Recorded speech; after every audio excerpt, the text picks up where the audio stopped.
My name is Nigel Groves and I was born 90 years ago in Liverpool, so I'm a Scouser.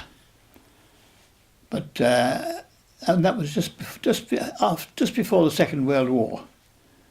I was 11 when the war broke out, so I wasn't in the army. I went to university in Liverpool, studied chemistry and physics, and then got a job with Monsanto Chemicals in North Wales, where I met my wife, Barbara, who was a lovely Welsh girl from North Wales. But I was then transferred to South Wales in Newport, Monmouthshire. So she came down there, we got married in Newport, and lived there for 7 years, I think. Meanwhile, I left the chemical industry because I'd come to the conclusion I wasn't going to be a genius at chemistry, so I went into the steel industry. Barbara, who was a very astute young lady, she said, "You're not getting very far in this place, are you? I think you better change your job." So she'd seen an advert in the local paper for management consultants. So I applied, and I got a job with a firm called Associated Industrial Consultants, who were one of the big four in the UK in those days. Now, when you're a management consultant, it doesn't really matter where you live. You can live anywhere in the country because you're always travelling around anyway. So Barbara decided she wanted to get near London, where one of her sisters lived, and of course we had the whole of this area around London to look at. And quite by chance, she saw an advert in the Sunday Times for the coach house in Whitchurch on Thames. So we went to have she went to have a look at it first. I was around somewhere, away from home working. She went with the estate agent from Reading to look at the house. He took her over the tops and down from Cray's Pond, which of course she thought she was lost in the middle of the country. She wondered where she was going to finish up. But when she got here and he showed her that it was only 10 minutes walk to the station, she thought, "Oh, brilliant. That's fantastic," because she wanted a train to commute. So we thought it was ideal. It was a lovely garden, plenty of room to expand if necessary. Of course, then it was only a small cottage, only a 2 up and 2 down then. So eventually we bought it and moved in 1963, which I think is about 55 years ago. And we've been here ever since, or at least I have. My wife died 8 years ago, unfortunately. But she was my mainstay. She designed the whole house. She organised everything while I was wandering around the country doing management consulting.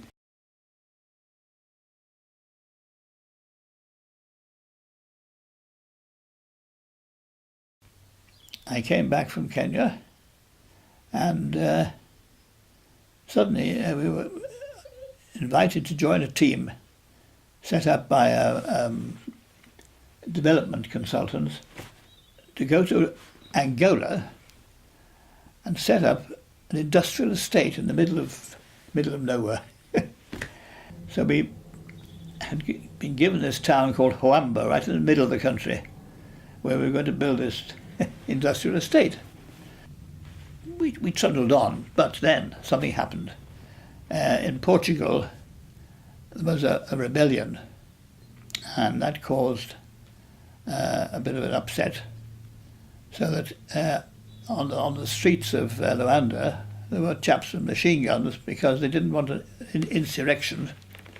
If you remember, the Cubans came in. So of course we had to get out, and as we were getting out, the machine guns were still on the road. And Barbara used to say, "Wherever you go, you cause a catastrophe." There was another assignment I had, which was rather unusual in a way. It was a member of the Namibian group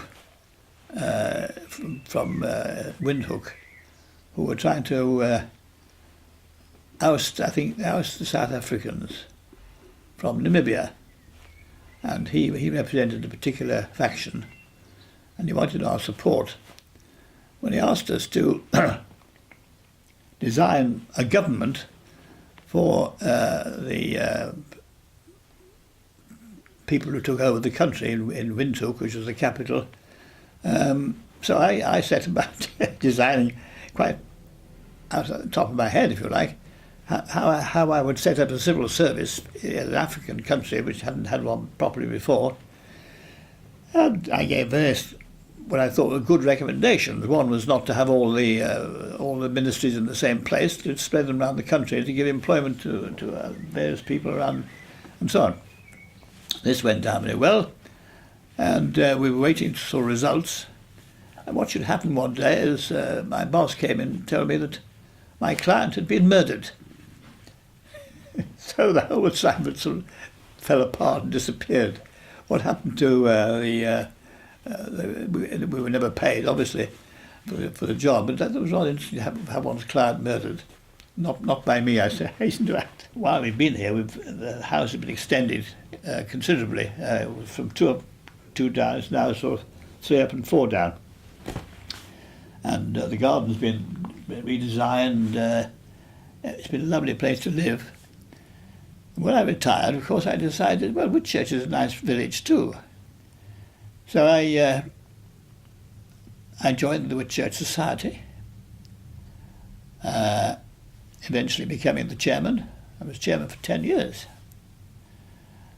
I got interested in the village hall, and eventually I became the only person really doing the village hall. I was the official, I forgot what they call it now, the council-appointed trustee, as it were. But it's still a very nice village. And I would like to take this opportunity of wishing the parish council and all our citizens the best of health and happiness for the future.